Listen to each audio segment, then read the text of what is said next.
Good evening, everyone. Welcome. Can you hear me? Mic check, mic check. Sounds good? Okay. I bet my voice could fill this planetarium. I'm Dr. Kara Snyder, Assistant Professor of Women's Gender and Sexuality Studies at the University of Louisville. And on behalf of our department, welcome to the 2024 Minx Auerbach Lecture. No shame, come on in, y'all, find a seat. So let me begin with some acknowledgements before introducing our speaker. Thank you to the Auerbach family for endowing this lecture series, to the Department of Women's Gender and Sexuality Studies and the University of Louisville. This is the 26th lecture, which was established in 1998 by Cy Auerbach in honor of his wife, Minx, who was the first woman chair of the Board of Trustees at U of L and known for her efforts to enhance the status of women around the city. I want to recognize the work of folks in facilities and maintenance for keeping this space beautiful, to the staff at the planetarium for making this event run smoothly, including to all the people watching online. WGSS Chair, Dr. Dawn Heineken, Administrative Coordinator Jan Rayburn, Dr. Kyla Story for facilitating a fantastic conversation this morning. And also shout outs to Drs. Tammy Harbolt, Ann Caldwell, and Katie Kleinkoff for your various forms of support. We are also grateful to the co-sponsors in the Department of Political Science and the Brandeis School of Law. Thanks to you all for being here in person, to our online people, and a special thanks to Dr. Paisley Curra for giving of his time and expertise.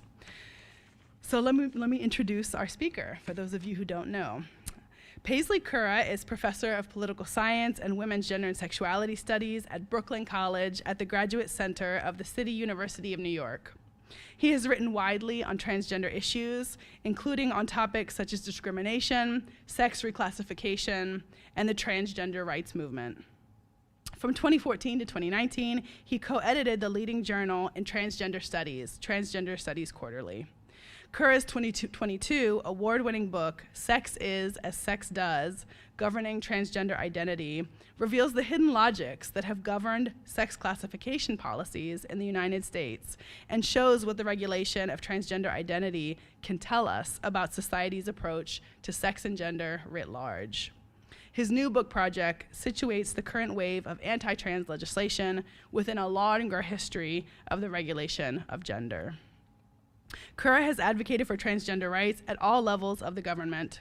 He was a founding board member of the Transgender Law and Policy Institute, served on the founding board of directors of Global Action for Trans Equality, and sat on the advisory board of the Human Rights Watch's LGBT program.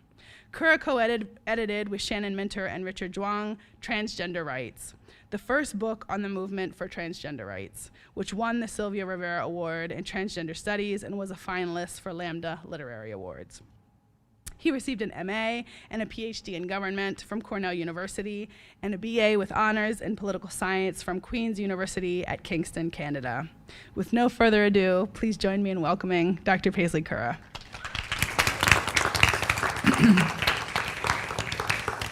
Thank you very much. I'm delighted to be here. I feel embarrassed because it says BA with honors and it sounds like I'm boasting. In Canada, that means that you did 4 years of a BA, and if you just get a regular BA, it's 3 years. So I'm not, it's like, I don't know how I graduated in terms of grades. So I just want to say, I'm not boasting. I'm just saying I managed to stick it out 4 years in college. So I'm delighted to be here tonight to deliver this lecture. Jan passed me the list of previous Minx Auerbach lecture speakers, and I'm glad I didn't see that before because it's a very intimidating list of people. So I really am in very good company. It's a moment to come down here from New York City to come to Kentucky with all that is going on in the Kentucky legislatures and other legislatures in the South, and to kind of talk about the anti-trans legislation and how that relates to women's rights. But one thing I want to do is, or I don't want to do, I'm gonna skip that for a second. There's this meme that's going around the internet, you know, that book, Oh, the Places You'll Go, or The Places I'll Go. So there's this meme, Oh, the Places I'm Allowed to Go. And it's cute, you know, it's always fun to kind of invoke Dr. Seuss.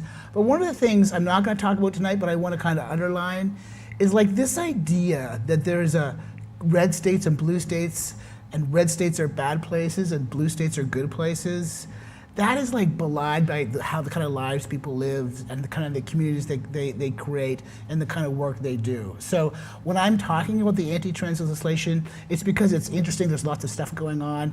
The book I wrote a couple years ago is really more about just sort of blue state, regular, normal politics. The book I'm working on now it does focus on this anti-trans legislation, but I don't want to kind of reproduce the idea of good states and bad states, and even the blue and red distinction is really kind of overdone and doesn't really reflect, the differences of opinion and differences of ways of doing politics that we see. So I am not going to read too much. I'm going to talk so it's more fun for you. I'm not the most coherent person though, so hopefully I'll make up an enthusiasm what I might lose in coherence. So I'm going to start by talking about a film that came out a couple of years ago. It was released the first day of LGBTQ Pride Month in 2022. It was released by the Daily Wire. It's 95 minutes long, and it features this fellow, Matt Walsh, who's a conservative political talk show sort of person. And the video was called What is a Woman? And within the first year of its release, it had it's kind of mind-boggling. It had 170 million views on social media. Now they've put it behind a paywall, but that 170 million people watched it. And what the video is about is it's kind of Matt Walsh going around just talking to people, talking to regular people, and asking them what a woman is. And here he's talking to college students.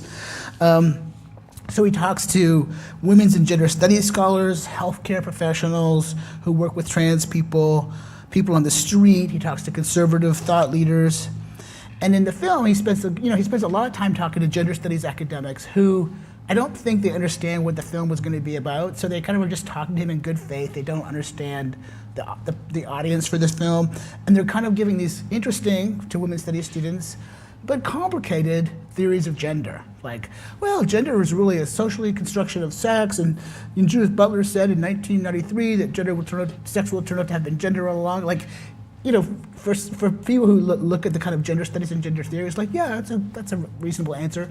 But to lay people, it just sounds a little crazy.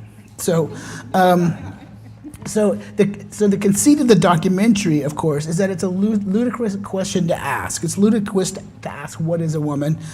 And it's all kind of scripted, but the last scene is Walsh turning to his wife in their kitchen and saying, honey, what is a woman? And she says, well, the answer is easy. A woman is an adult human female. And then she says, honey, can you open this jar of peanut butter? I'm too weak to open it. And he opens it, and then hands it back to her, and that's the end of the film.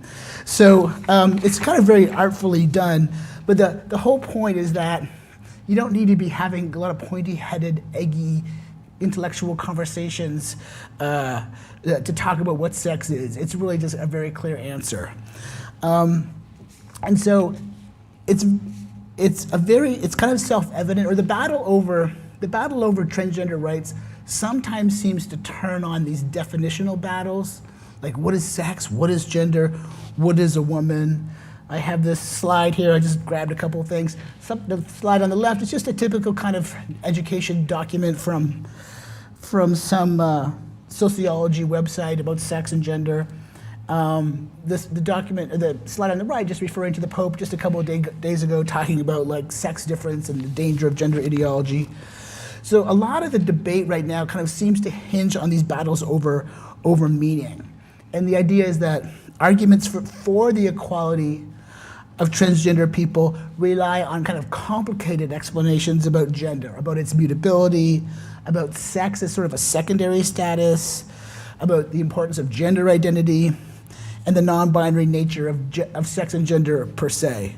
And then arguments against transgender equality usually assert the primacy of biological sex. Like there's this one thing, it's biological sex. Sex difference is perfectly opposite, there's no complications. It's given by God or nature, and it's unchangeable. So the debate often seems to center around, these battles like what is sex, what is gender? And through the anti-trans bills that have been passed and that have been introduced in the last few years, this understanding of sex as like, either a binary either or property that is dictated by one's sex at birth, it kind of flows through all of them. I'm not going to talk about all the anti-legislation, but one interesting crop of the anti-transgender legislation is there's a couple of bills floating around about pronoun use in the U.S. Congress. Senator Cruz introduced a bill blocking the federal government or any of its contractors from requiring them to use the correct, they can't be forced to use the correct pronoun for anybody, or they can't be forced to use the correct name. There's another bill called the Productivity Over Pronouns Act that is also a federal bill. And that is like especially shocking. They basically, whoever wrote this bill, went to some kind of website which talked about gender neutral language and just copied all this language, which looks perfectly fine. So the language is like, gender neutral language and how to be inclusive, and when you use gender neutral language, you should use language that avoids bias towards a particular sex or gender. You should avoid using words or expressions or assumptions that would stereotype, demean, or exclude people. It was just kind of a list of how to use gender neutral language. So they copied this list, they put it in this bill, they said any federal agency or contractor that says people have to use gender neutral language, you can't do that anymore. So it's just really, and it's kind of organized around because it's not reflecting reality. It's not what sex really is. So let me get my papers right here. So tonight I want to kind of make three. I think I didn't go to the slide. There we go. Productivity Over Pronouns Act. You can look it up. And tonight I want to kind of make three main points. The first is that transgender equality and that progress on a lot of transgender rights that have been made, a lot of that is an unexpected or accidental byproduct of second wave feminism. So that's the first point. I'll come back to that. The second point I want to make is that the attack on transgender people is definitely, the current anti-trans legislation, it's definitely intended to harm transgender people, but it's also doing something else, and in that way it's a bit of a decoy. Another larger agenda is to roll back women's equality, like cisgender women's equality. So some of these anti-trans laws that I'm going to talk about are even called women's bills of rights, and they're purportedly about protecting women. But in fact, these bills and other anti-trans legislation that seem to have nothing to do with cisgender women are actually part of this larger strategy of unraveling the principle that women should be equal before the law. And the third and final point I want to make is that the fight over who is a woman, over the meanings of male and female, is in some way not where the fight really is. If we look at what anti-trans policymakers are actually doing with gender policy, not necessarily the trans legislation, but everywhere, it's clear, and if we compare what they're doing with gender as a policy tool compared to what they say they're doing with gender, we see there's some real distinctions emerge. So I want to pay attention to what they're doing about gender rather than what they're saying it is. Okay, so I'm going to turn to the first point, which is that trans people were accidental beneficiaries of the women's rights movement. And it's kind of, when I make this point in some contexts, people are like annoyed and visibly like, ugh, because trans stuff in some contexts is like, in some queer left contexts is like hip and cool, and second wave feminism is not hip and cool. The kind of stuff that, Minx Auerbach was doing here in terms of making, women equal before the law. So joining those two together is kind of a bummer for some young people, but I'm going to join them. I'm going to join them together anyways. So the usual story for trans rights activists is that transgender people are a part of a group, and trans rights represents like an identity politics where a particular group that has suffered discrimination comes forward, is recognized, and fights for equality. And this was captured in a really clear way in 2016, before the anti-trans stuff really got off the ground, by the Attorney General of the United States at that time, Loretta Lynch. So she announced a lawsuit that was challenging North Carolina's bathroom law, about regulating who went to what bathroom. She gave this speech that was really important to a lot of trans people. She said, excuse me. She said in her speech, she said, the lawsuit is about the founding goals and ideals that have led this country, haltingly but inexorably in the direction of fairness, inclusion, and equality for all Americans.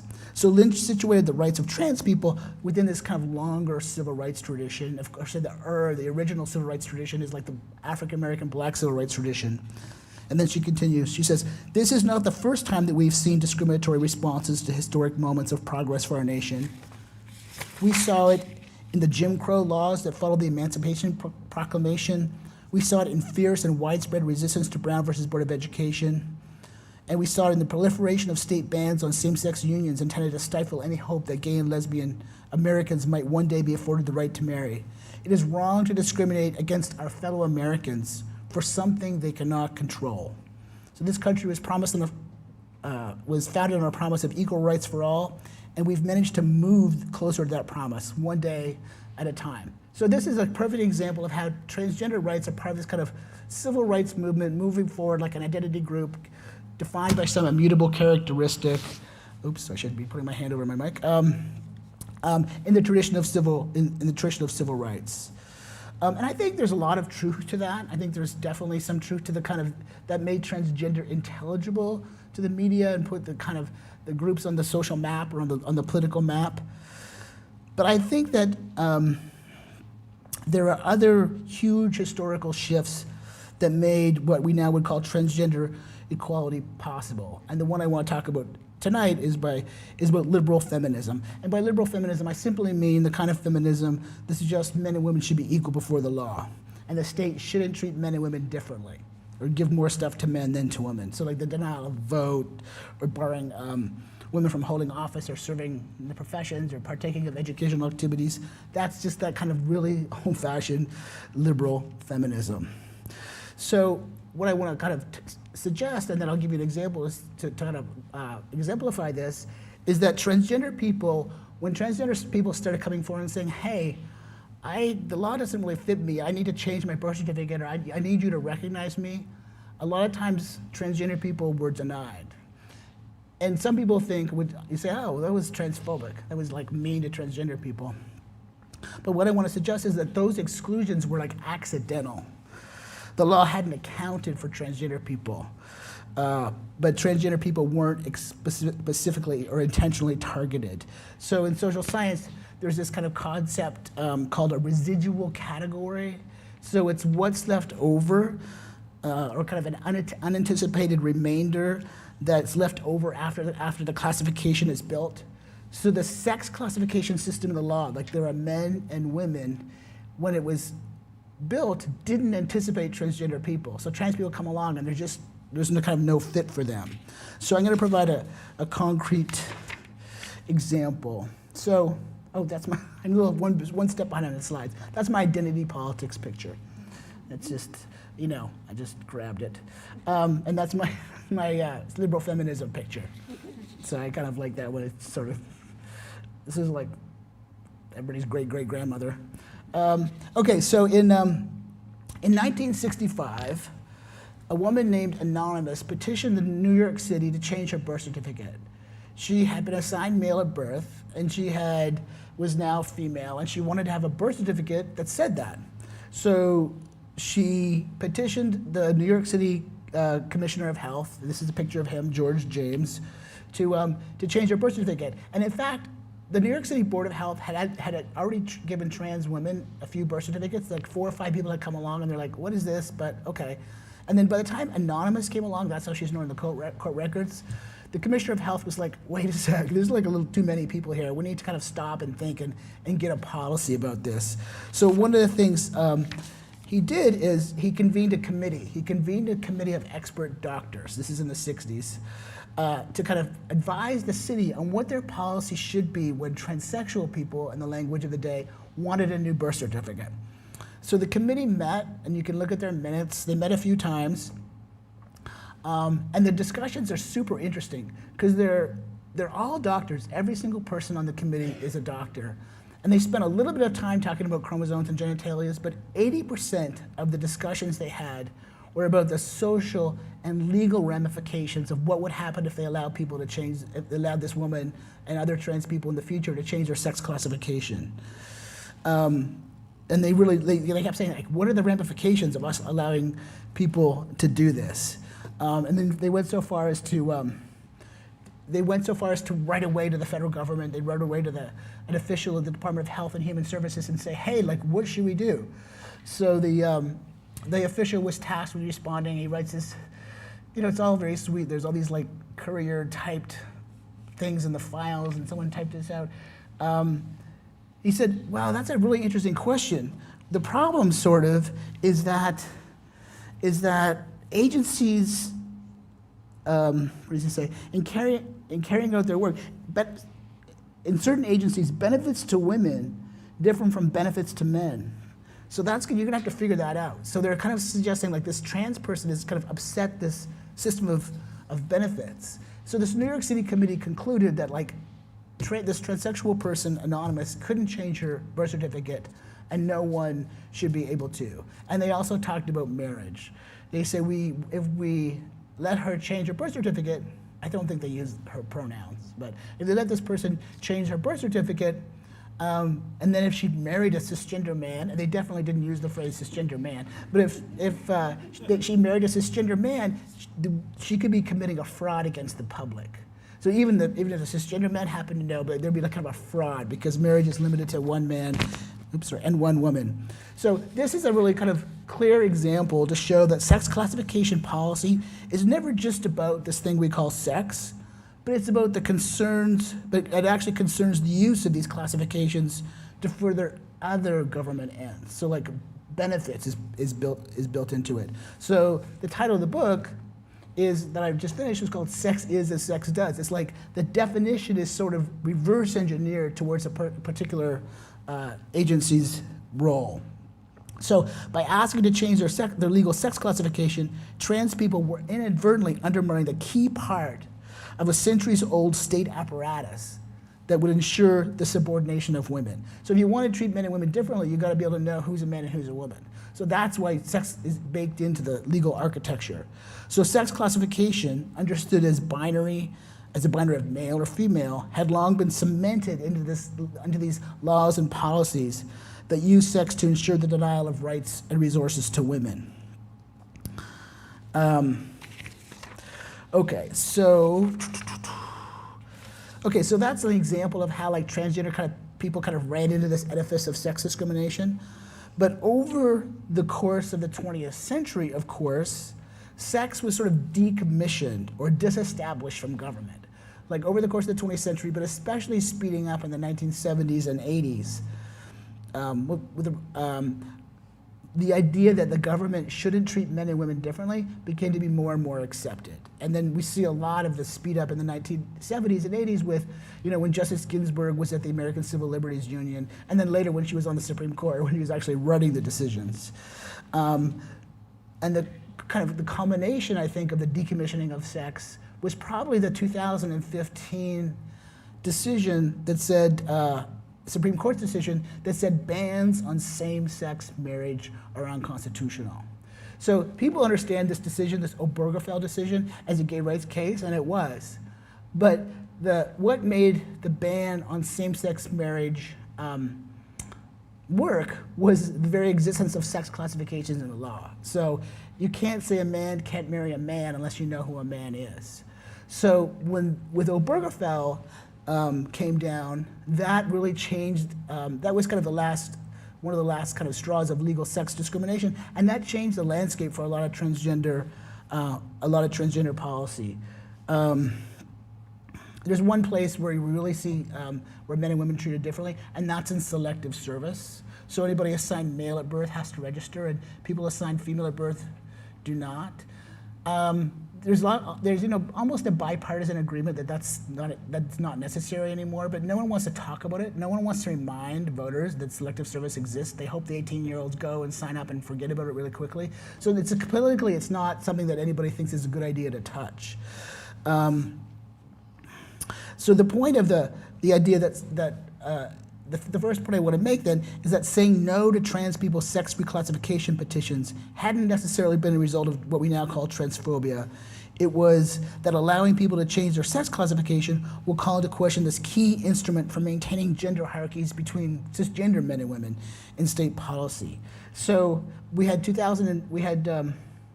Obergefell in 2015, but in New York City, which wouldn't change people's birth certificates, New York State got rid of its ban on same-sex marriage in 2011. And so New York City, after 2011, New York City was like, oh, let's change our birth certificate policy. So this is kind of a picture of the mayor at the time, Mayor de Blasio, with a bunch of trans people at a signing ceremony for a bill that would make it possible for it to be very easy to change your birth certificate. And I always like to point out, fellas, I shouldn't turn around, but the person on the far right is Victoria Cruz, and she was one of the original Stonewall veterans, and she actually is alumna of the college I teach at, Brooklyn College. Okay, so now I want to turn to the current moment about what's going on now. There's so many different maps of all the stuff that's going on now, but we are in this moment of growing backlash. 23 states now ban trans girls and women from playing women's sports. 22 states, including Kentucky, limit or restrict medical care for youth. There's a lot of maps. If you're ever interested, there's this organization called the Movement Advancement Project, and they have all the maps of all the different policies around LGBT issues. If you're interested in legislation, there's this group called the Trans Legislation Tracker, like translegislation.com, and they're pretty good at keeping up with the bills, but they're not perfect because you can't keep up with the bills because they're coming out like 5 a day, but it's a pretty good start to your research. So in a growing number of red states, I'm calling them red states, but in a growing number of states, laws now govern gender classification in bathrooms. In 2 states, Idaho and Florida, make it a criminal offense for someone to use a bathroom inconsistent with the sex assigned at birth. There's bills governing pronoun use in schools, the conditions under which queer and trans-related books and curriculum are permitted. And none of these issues would have registered in the public consciousness even a few years ago. There's this clip of Donald Trump from June of 2023 talking about this. Whatever you think of Trump, he's sort of he's got like a political gene. Like he's sort of an astute political observer, and he has this clip. He's saying, he says I talk about taxes, you go like this. I talk about transgender stuff, and you all go crazy. And 5 years ago, you didn't even know what the word meant. You didn't even care. But now people do care, so Trump is paying attention. And so the bills I just talked about, that's just the bills that have been passed. That doesn't even get to the, at last count, 513 bills introduced recently in Congress and in state legislatures. So where Republicans were busy enacting laws targeting multiple aspects of trans life, 21 states under Democratic control changed policy to allow people to choose an X on their driver's license. And that for me is like a sort of a proxy for what the state's policy overall on gender identity. So instead of saying you can't change your driver's license at all, states like New York and California and a bunch of others allow people to change their sex classification to MF or X for non-binary or X for opting out, just by filling out a form. In the wake of Dobbs versus Jackson Women's Health Organization and the trans care bans, 11 states have passed refuge or shield laws for medical professionals, which often combine protections for reproductive and gender-affirming care. Okay, that's, forgive the order. So, and that turns out to be important. In November, a few months ago, the Texas Attorney General sent a letter, or something more formal than a letter, some sort of legal document, to a hospital in Seattle, Washington, to turn over the names of all the patients from Texas who were under 18 who had traveled from Texas to Washington to get some sort of gender-affirming care. He's like, I want to know the names, and I want to know what treatment they got, and the idea being he would pursue them and their parents and so on. And of course, anticipating this, Washington had passed a shield law, so they're like, no, we're not responding. But you can really see there's like a battle brewing. But the kind of bill I want to talk about in specific detail tonight are these bills that define sex. So one, one weird artifact of law and policy is that sex and gender are often defined differently at different agencies. Like the DMV might have a different definition of sex than a homeless shelter, et cetera. And so what these defining sex acts is they say, this is the definition of sex, and it applies all throughout the state law, all throughout the state code. They're often called women's bills of rights. And there's been a handful that have passed. I guess 1, 2, 3, 4. There's like 6 that have passed. The dark orange, I think, is executive orders. One has been introduced in Kentucky, and the intent of this bill is to say we need to protect women, and we need to ensure that women have safety and privacy, and that men can't come into their spaces. So they cover the use of sex-segregated facilities, which is not good for transgender people. So like in Florida, like what bathroom am I supposed to use? If I go into a men's bathroom, technically I am a criminal. If I go into a women's bathroom, that's gonna make women uncomfortable. So they kind of create this kind of impossible situation for transgender people. The other thing they do, though, is they say any state agency that collects vital statistics needs to define sex according to sex, as defined at birth. And I don't know if I can find the piece of paper, but they usually define sex in terms of like females have the capacity to develop ova, and males have the capacity to develop sperm that will fertilize the ova. Some of them are kind of funny because they'll say females have ova, and males have sperm that will fertilize the ova of a female. There's just a lot of extra words and language that kind of floats around. But what that means actually for transgender people, it kind of produces this kind of legal erasure because all the documents are going to be now, you're going to have your birth sex on them. So in Kansas, this is where it's kind of happening the quickest. They passed the Women's Bill of Rights in 2023. And the Attorney General of Kansas interpreted that to say, okay, anybody who wants to get a birth certificate, driver's license, it's going to be your birth sex. So after the bill passed, but before it became law, there's usually a space in between the passage and its effective date. A whole bunch of people rushed to change their driver's license and identity documents because they hadn't got around to it. They're trans people are like, oh, that's a document I definitely need to change.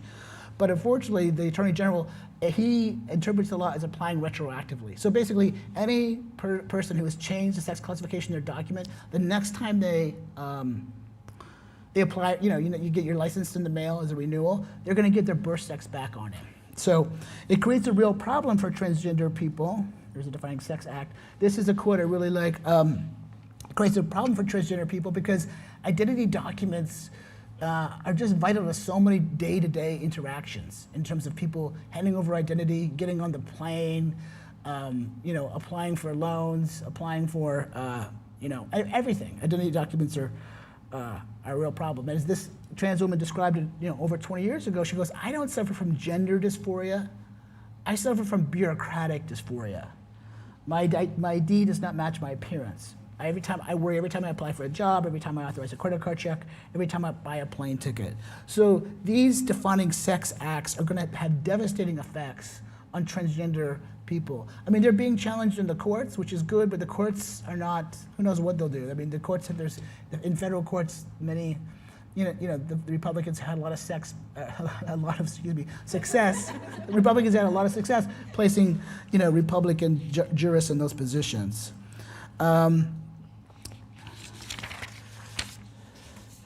Okay, so that's these are bad for transgender people. Now I want to talk a little bit about actually how they're bad for women per se. So I think in some sense these laws are have a dual purpose. They are to harm transgender people and get people upset and kind of stir up the culture wars. But it's also a decoy of a larger project.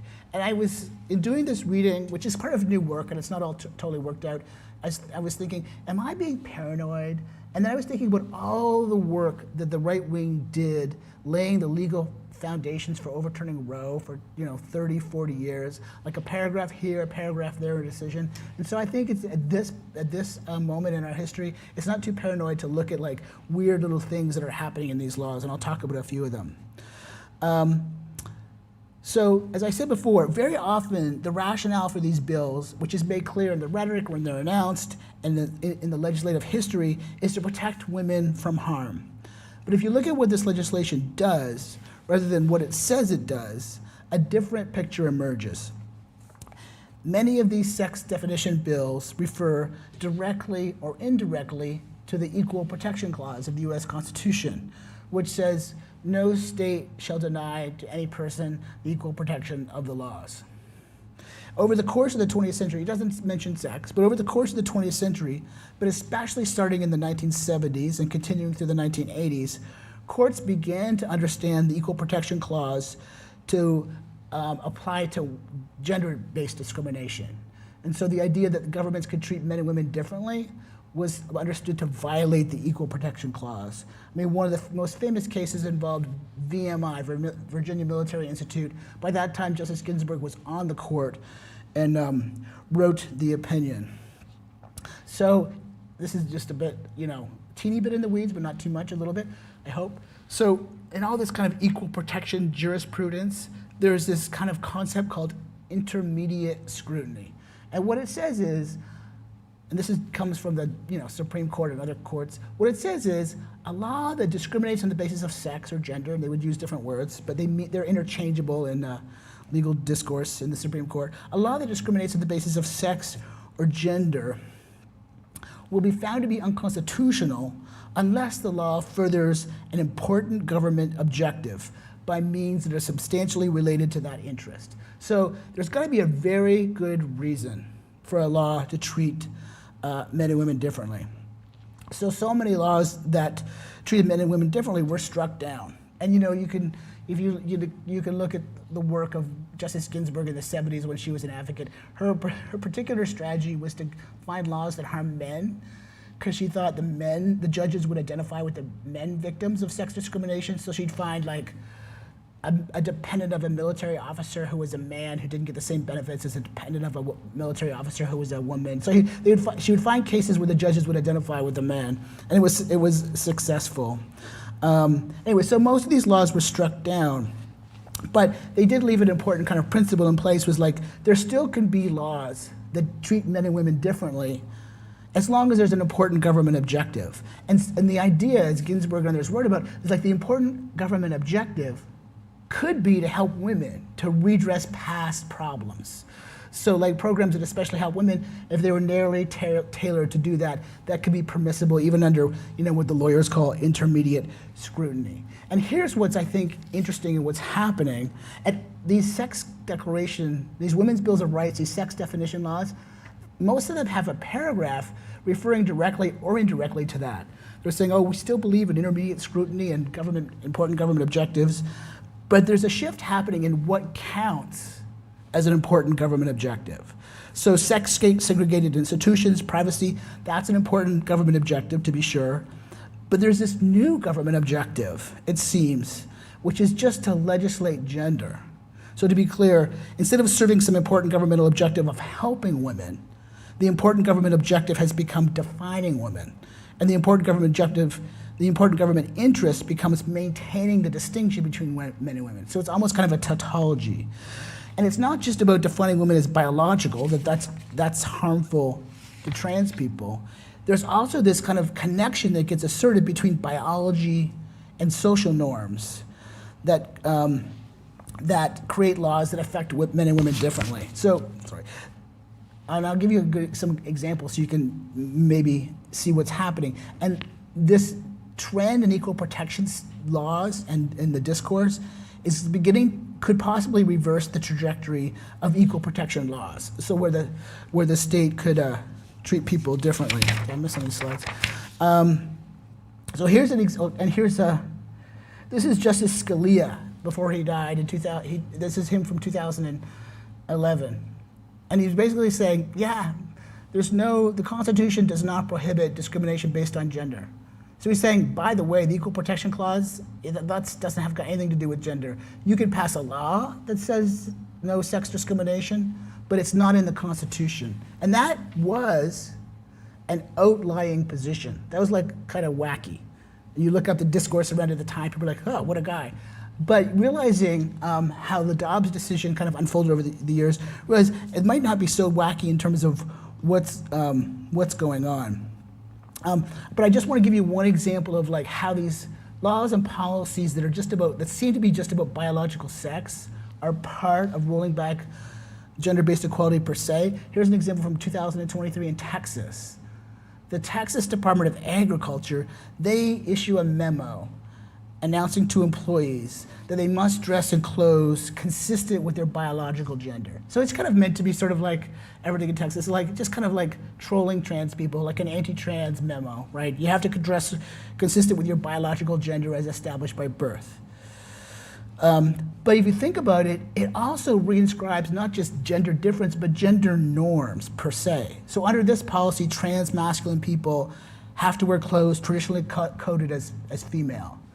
But so too do cisgender people, cisgender women. So you can see how like trans women, the attacks on trans people, but cisgender people or cisgender women are especially gonna be rolled into it. And one of the things that's interesting about this is a lot of this anti-trans case law, they love to quote Justice Ginsburg, because in the VMI case, she says, sure, there are enduring differences between men and women. There are enduring physical differences. So in all the anti-trans case law, they love to quote Ginsburg, because throw a feminist against the trans plaintiffs.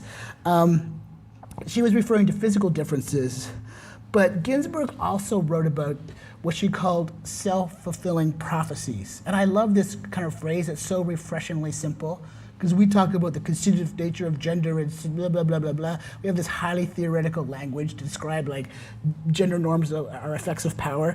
And Ginsburg uses the phrase self-fulfilling prophecy. And what she meant was a government or a state couldn't say women are not good engineers, so they don't need to go to engineering school, right? So if you say women can't be engineers, and then denying them entrance to engineering school, that becomes a self-fulfilling prophecy.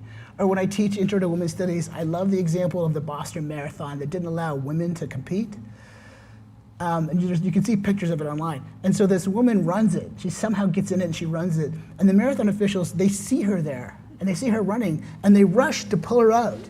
But if women can't run a marathon, you don't need to go pull her out, right? She'll just fall and cry or do whatever, like a weak woman will do. And we know now that women can certainly run marathons and finish marathons, but it's an example of like, of the self-fulfilling prophecy of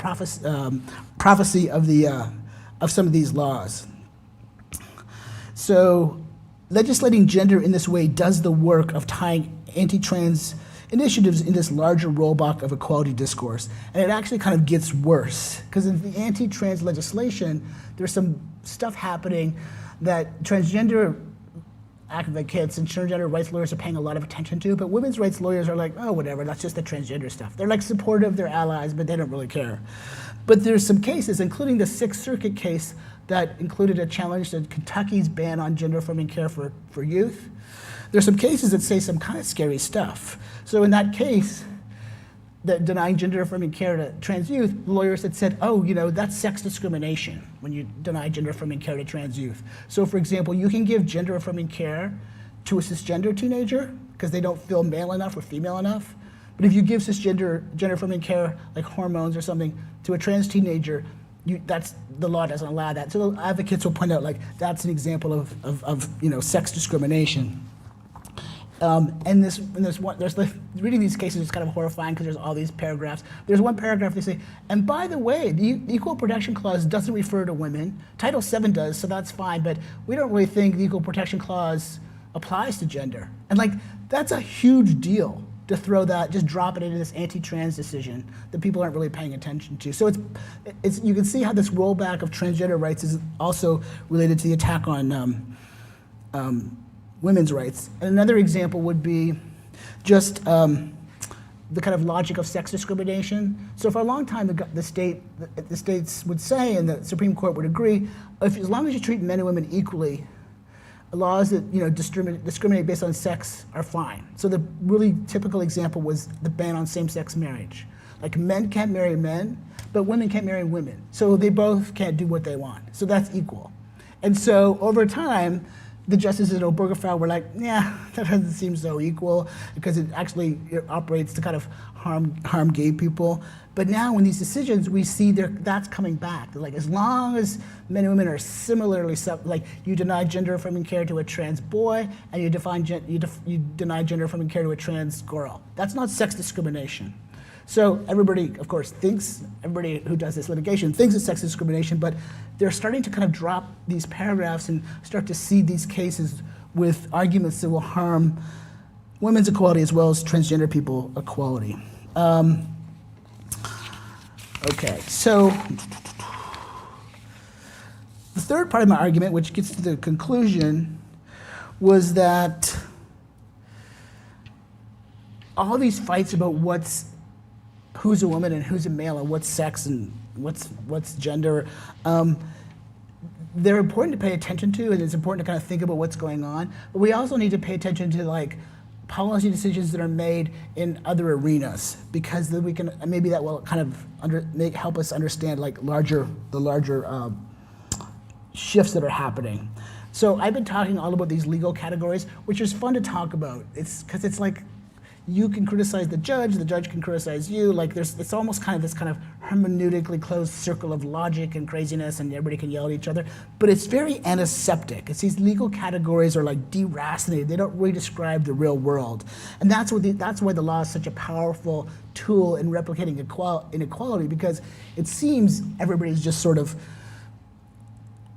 abstracted from the messiness of the real life, and so I want to turn back kind of to the messiness of the real life, and show that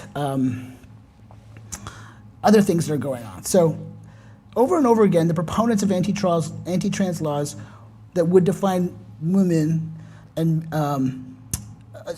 over and over again, these folks say men and women are not fungible. This comes up over and over again, fungible. I saw it in so bunch of things. I was saying to my kid, my 14-year-old, I was like, I just saw fungible 3 different times, including in Ginsburg. And like, academics, you get excited when you see a certain kind of like similar use of language. And she was like, that is just the most boring thing I've ever heard. But over and over again, they say men and women are not fungible. Men and women are not fungible. And that's because along with the ideology of biological sex difference comes this idea of gender complementarity, that like men and women do different things. Men go out and earn money, fight wars, women stay in the home and take care of children. So the idea of this kind of gender complementarity is fundamental to the anti-gender thought of the right wing. And that's really shot through all the rhetoric. And that picture I showed you earlier of the Pope, he was going on that the Vatican's really big on that. Like men and women are different and do different things. So anti-gender, that's the rhetoric. But remember that sex has long been the kind of mobile tool of governing, from marriage laws to laws that are organized. If you look into history of the, anti-miscegenation laws, there are in many ways they're kind of organized to reproduce white supremacy, to laws surrounding reproductive rights and the criminalization of women's bodies. Anti-gender, the right wing, anti-gender people, anti-transgender people in many states have this rationale for the recent bans on gender-affirming care. And they talk about, well, we know what sex is, we know what a woman is, and people can't just change their sex. But the certitudes, what they're so certain about with that ideology, kind of drops away when it's convenient.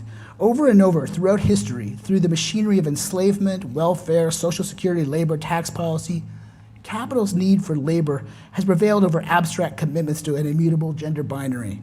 In the colonies and the new American Republic, for instance, despite the prevalence of the language of marriage, family, and the benefits of domesticity, theories of gender difference were not applied to enslaved people. There are no protections for their marriages, which could be sundered at will through the sale of one spouse. In the words of historian Tara Hunter, the ideology of race trumped the ideology of domesticity. Or consider a couple of more recent examples. The Trump administration was all out against transgender people and had this plan to define sex as beginning at birth, and then conception. And everybody paid a lot of attention to that. But at the same time, he was renegotiating the free trade agreement with Canada and Mexico, North American Free Trade Agreement. And so one part of the Trump administration's domestic policy was like, gender identity doesn't exist, it's not a thing, there's no such thing as discrimination based on gender identity. Yet when he was renegotiating NAFTA, part of NAFTA with Canada and Mexico was like, oh yeah, you also have to have gender identity protections in there. And the Trump administration was like, yeah, sure, fine. They just put it in there. Maybe they thought it wouldn't matter, but like they cared much more about their NAFTA policy passing than like some pure thought of gender identity. Or another example would be, during the height of the COVID pandemic, the federal government expanded the child tax credit, raising the amount of tax credits and making them refundable. No single policy has done so much to alleviate child poverty. Between 3 and 4 million children were lifted out of it. This would seem to be a win for the anti-gender movement, as the policy might enable more families to follow the romantic patriarchal model of a male wage earner and a woman caring for children at home. But in 2002, Senator Joe Manchin and the Republicans let it lapse. And they're talking about bringing it back, but not as refundable as it was. So, and why did they let it lapse? The University of Chicago's Becker-Friedman Institute, and for those of us who pay attention to these kind of things, it's perfect that it's named the Becker-Friedman Institute, because they're like the architects of neoliberal economic theory. The Becker-Friedman Institute had done this paper about making the child tax credit fully refundable and making it larger. And they had warned ominously that the expended credit, by incentivizing parents to stay home, would shrink the labor force and drive up wages. And you see this in the Republicans and Manchin statements about why they don't support a thing. It's like, well, this is terrible for the labor market. So gender roles can be redefined if the economy demands it. So it's likely that these same policymakers would also mandate that everyone carry a driver's license listing their birth sex. And that's not a contradiction, because gender, as we know it, doesn't really beget itself. It's not a cause. It's in fact an effect of power. All right, so I'm gonna stop there. Thank you very much.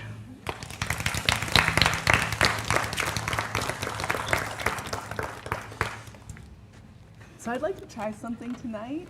Can you still hear me? Is the mic on? Okay. Please, there it is. So this is actually inspired by Eve Tuck, who proposes an indigenous feminist way of what to do after a talk.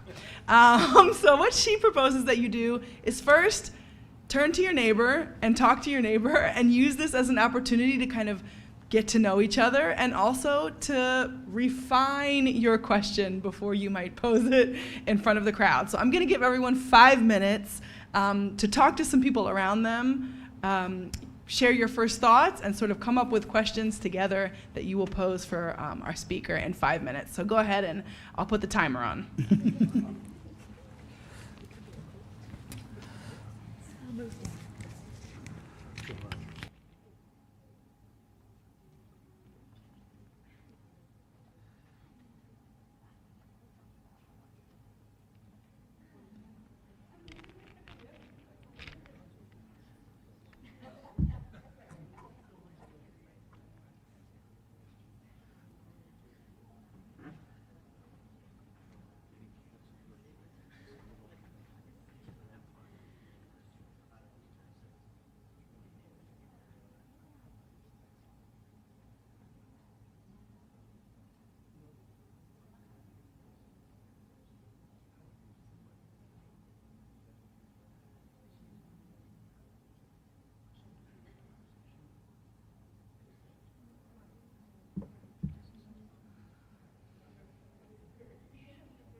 You want to take this mic? Yeah, because I've got Yes, this one. you've got one. Okay, great. Okay, fantastic, folks. Wrap up your thoughts. My little timer's going to go off. So who would like to, who feels good about their curated question and would like to ask the first one? Great, thank you. And I'm going to just make sure I pass you the mic so that the folks online can hear better. Thank you, and say your name, please. Hi, I'm Alex Vernon. I'm a master's student in the Women and Gender Studies program here. My own area of study is actually how the way that media reports on trans people and queer people in general, and how that affects public opinion of them. And I was wondering what part you think the media plays in getting these political acts enacted. That's a really good question. I think it kind of depends. There's us liberals, lefty, like we sort of have a love-hate relationship with the New York Times. Like it's kind of like we want to love it, but we hate it. But we really hate it right now because the New York Times coverage is not right-wing. It's geared towards their imagined demographic, like the suburban liberal voters whose kids might have come home from middle school say, call me they. You know what I mean? Like they're like who are maybe like, what's going on? So they published these articles that that center the concerns of parents. And like that's like an important thing to cover and talk about, but they're so lopsided. They talk about the concerned parents and they talk about, some right-wing groups that are arguing against gender-affirming care. And they have had very little. They've had very little coverage of from the children themselves. They might show up in like paragraph 17 of a 20-paragraph story. So, like right-wing media that doesn't like transgender people, like that's not a surprise. But it's like the liberal media that like centers these concerns about. That's really shifted a lot of the debate, because a lot of people are not, people are basically good and they just need to be, they don't know what's going on. And so they read about these parents who are flipping out about their children and they're like, oh my God, that could happen to me. So they're not hearing from parents who are supporting their children as much. So I do think, the media has like a really important role to play in terms of like, I hate to say both sides, but if the Times could even start getting both sides, like getting like more voices of transgender youth and transgender people instead of just the concerned parents. So if that gets to your question. Yeah, no, that's great. Thank you so much. Other questions? Go for it. Hi, thank you. So one of the other things we were talking about and thinking about the, kind of wider cultural moment in which this is happening, because you gave us a really detailed and disquieting and fascinating look at the kind of legal frameworks and the legislative language that's being used. So one of the things I've been wondering a lot about is COVID-19 and the pandemic, and why it is that we see this. Obviously the ground was being laid before the pandemic, but this like dramatic uptick in this anti-trans legislation post-pandemic. And one of the things I've been thinking about a lot is, what is it that this pandemic destabilized in the culture? How did it make the ground so fertile? Or do you see a connection between the pandemic and what happened in the pandemic and the massive destabilization that happened during the pandemic and the way in which the ground is now so fertile for this massive, exponential uptick in anti-trans legislation?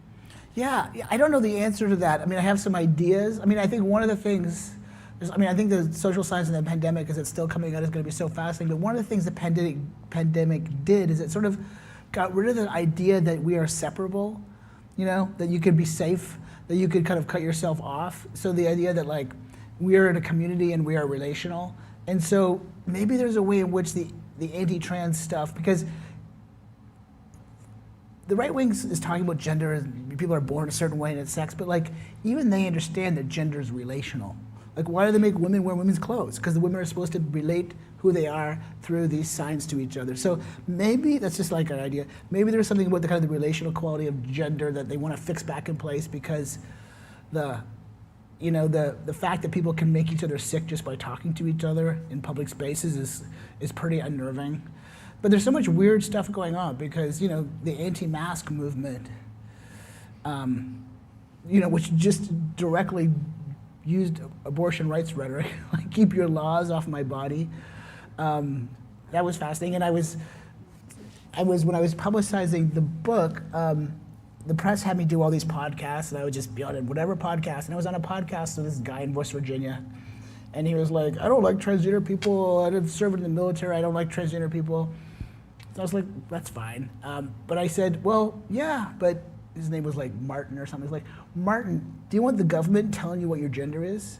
And like, he doesn't like the gender stuff, but he doesn't like the government telling him what to do. So he was briefly on my side, because from the kind of this kind of libertarian things, like, no, I do not want the government doing that. But I'm sure if he thought later, he'd probably be fine with it. But so there's lots of different flows about like integrity, the integrity of the body, the integrity of the person. And I do think there's something about COVID that unsettled people so much around that. But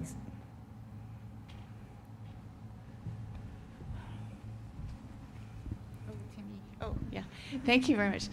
This kind of relates to, you brought up the picture of the Pope, and Yeah. it's making me think, I mean, the anti-gender ideology, and kind of at least the critique specifically on like cisgender women's behavior has been going on for a couple decades, right? And I'm thinking about the kind of transnational flow of this, and how, rhetoric from the Vatican and other fundamentalist religious groups around the globe are also kind of operating in this way. So I'm just kind of wondering if you could talk about how you see this picture that you trace here in the US as really being situated in these global networks. And also, explain to me, like, to me, neoliberalism is about making people work.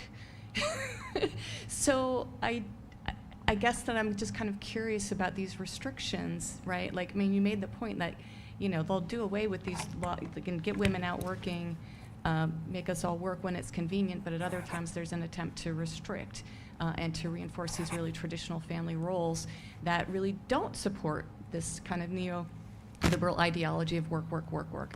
So I'm just wondering if you could just explain that for me. well, yeah, there's a lot going on there. But in terms of the movement against gender ideology, which started in the 1980s with Cardinal Ratzinger when he was a cardinal in Berlin, and then he became a pope. I forget his name as a pope, but he noticed that trans people in Germany were changing some documents. He was like, "What's that?" And then they discovered gender studies, and they're like, somebody brought like a gender studies syllabus to the Vatican, and they're like, "What is this?" And suddenly, and at the same time, in 1995, the UN meeting in Beijing with a platform for women used the word gender, and right-wing folks weren't really paying attention. They're like, wait, gender? Why don't they just use the word sex? Well, gender refers to social roles, which are different. And suddenly, the American right wing and the Vatican was all over that. Like, gender is like a bad word to use because it suggests like there's some distinction from sex. So all this gets incorporated into this kind of anti-gender thought, which suggests that there's this gender ideology that is just saying there's no difference between men and women, and which allows transsexual people to exist. But it did not. It circulated in the right wing, even in the United States, but folks in the United States, right-wing folks in the United States, didn't use the word gender ideology until very recently. Because ideology is like a big word, gender is a big word. But Ron DeSantis started using it in Florida. Other people started talking about woke gender ideology. So now it was already they were already kind of layered together in terms of communication. But now there's more direct invocation of the idea of gender ideology. But internationally, in some countries, gender ideology is described as totalitarian. So places that used to be totalitarian, they're like, oh, gender ideology is totalitarian. And other countries are like, gender ideology is about the excesses of capitalism. So this kind of what Judith Butler in their new book calls this phantasmic construction around gender, it changes shape depending on what the usual enemies are. In terms of neoliberalism, I guess we now have to call it like liberal neoliberalism or left neoliberalism, which is like everybody is fungible, everybody just goes to work, and it doesn't, gender is this kind of old-fashioned artifact of pre-modern times that we don't really need to pay attention to. But the return of traditional values and a certain kind of bringing back like naturalized hierarchies, I think is like a turn that we see with like the right-wing turn with the Trump administration in 2016. And so one way to think about it, there's some of you I'm sure have even better ideas. But one way to think of it is like hierarchy gives people something to hang on to, right? So the worker is totally alienated, doesn't make enough money, but he comes home and there's a natural gender hierarchy in his house. So at least that's kind of an important way to look at it. Because a lot of people who write about conservatives say like one of the fundamental things, this is political theorist Corey Robbins' idea, one of the fundamental aspects of conservatism is its relationship to hierarchy. And it's not just in society, but it's like personal ascribed of status. So that it could be a way to kind of bring that back in. But I think we're still kind of sorting through like how neoliberal thought could turn so quickly. And from a kind of a representative neoliberal diversity that everybody could work to a more traditional one. But the folks who write about that and pay attention to all the different schools of thought and German thinkers and ordo-liberals, they kind of suggest that there was always a traditional values hierarchy in neoliberalism, and it's just now it's kind of coming to the fore.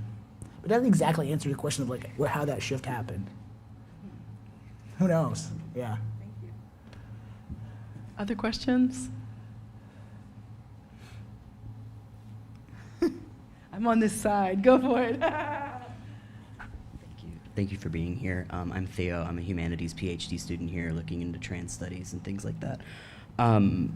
I read your book, the one from 22, and I was really interested in the way that you're talking about like intelligibility and legibility. And you talk about how we are now at a moment of like heightened legibility in of trans people in popular culture and the way that we're being talked about. And I wondered, how do we like reconcile that transness and things like that? We're at a heightened moment in history where we are very intelligible, but the people reading us don't have the correct like literacy skills. Like they don't know how to translate our bodies kind of correctly in the way that they are trying to read us to define laws or these kind of categories that seem like filled with bankrupt linguistic terms and things like that. That's as coherent as I could get this question. It's so interesting because it's like the normal story of civil rights is like a community becomes known to itself, and then it has this kind of identity and messaging, and it kind of becomes known to other people. And there's like transgender people, and there's all this education, and this is what we do. There were different ways of being transgender. But that story kind of takes a turn with the kind of right-wing turn where legibility or even visibility becomes actually not a plus, but a point of vulnerability. So the visibility of transgender people has actually now made people much more vulnerable. Because I think in terms of reading people, I think like what we call them transphobic people or whatever. I think they could read transgender people perfectly well. They just are, they're just kind of making a decision about like how to treat them. It used to be that in the legal discourse, even conservative judges for a long time would use the right pronouns in the cases. Even if they're just saying like this person is not protected from sex discrimination, they would kind of use the pronoun that the person would want to use. So it was this interesting kind of like decorum, and now it seems like that has kind of the level of anti-trans vitriol against transgender people is so heightened. It seems like that has really changed. Jules Gill Peterson has a new book called The Short History of Trans Misogyny, and she talks in that book a lot about the dangers of visibility and how visibility has, the costs are borne differently. So the cost of visibility are borne more by trans women and more by trans women of color, even as they're sort of tokenized or thrown out there as like, oh, we care about trans women of color, but it creates these situations of vulnerability and danger. So there's so much interesting in terms of like legibility and that sort of stuff. Like where I grew up, I grew up in a small farming community in southern Ontario. It's like those women look trans. Those farming women, like their house dress, and they were big muscles and unshaven and everything. Like they were. If you put them now in like a queer bar, they'd be like, maybe the house dress would look a bit odd, but they would come off as pretty gender nonconforming. But in that particular place, they were like, that was just how what you looked like. So it's all, and so there's like, it really depends on context too.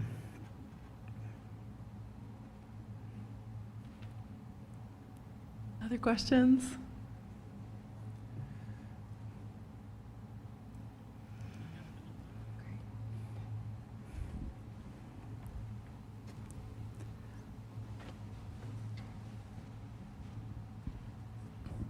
So this is sort of a weird question, but I was thinking about you talking about the language being used to define sex and like the focus on like our reproductive anatomy and specifically like the sexual undertones of being like and sperm exists to penetrate an ovum and that kind of language. And I kind of am connecting it with the rhetoric around like trans men being women who are getting rid of their breast and like becoming less sexually viable to people.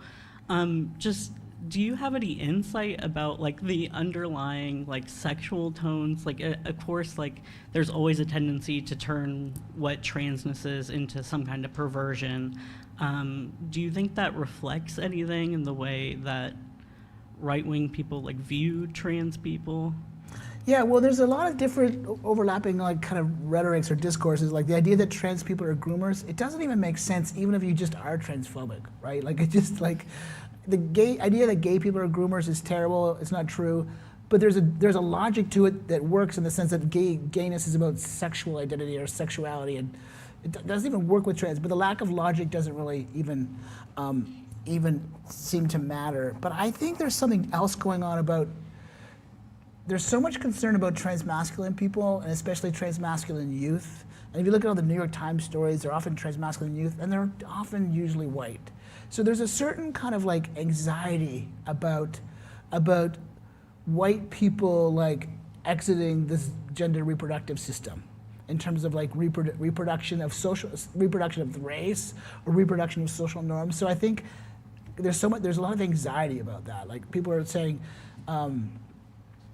no to gender. Like my kid and half her class, they went through this phase of all saying they were all they for a couple of years. Like she was non-binary, and then I got her a non-binary flag, but then it was the wrong flag because she was actually gender fluid, and all her friends were doing that, and their teachers are supposed to ask every day what pronoun they wanted to use. It's like, you can't do that to your teacher. And it was like, just like, the right wing would describe her as a detransitioner because she had a pronoun and then she didn't. But it's just kind of like, also like experimenting is like, I don't think I like being a girl walking down the street being harassed on the way to the bus. Like, I think I'm gonna say they. And it's like a little bit of exiting from the gender, the gender system. I was talking to a reporter the other day from the Times, and she might write a column with this, but like, remember the old compulsory heterosexuality of Adrienne Rich? So it's a little bit like, maybe just kind of a little bit of an exit of the compulsory gender system, and that creates some anxiety. And Professor or Dr. Story was so funny this morning, those of you who are there, she was talking about these larger currents where like white women were just saying to men. They're like, no, I don't care. We're not gonna get married. I'm not gonna, have your babies and do your dishes. And that's creating all this kind of anxiety too. So I think there are these larger currents around people kind of like exiting or stepping outside of or saying no to a lot of the different gender norms. And that's why there's this concern about like, when we have to define women in terms of their reproductive capacity. Because men are defined in terms of their reproductive capacity, but it's women who are going to bear the burden of that. And it seems to be like a way to kind of try to rein in people who might say, no, I don't think I want to do that. Thank you.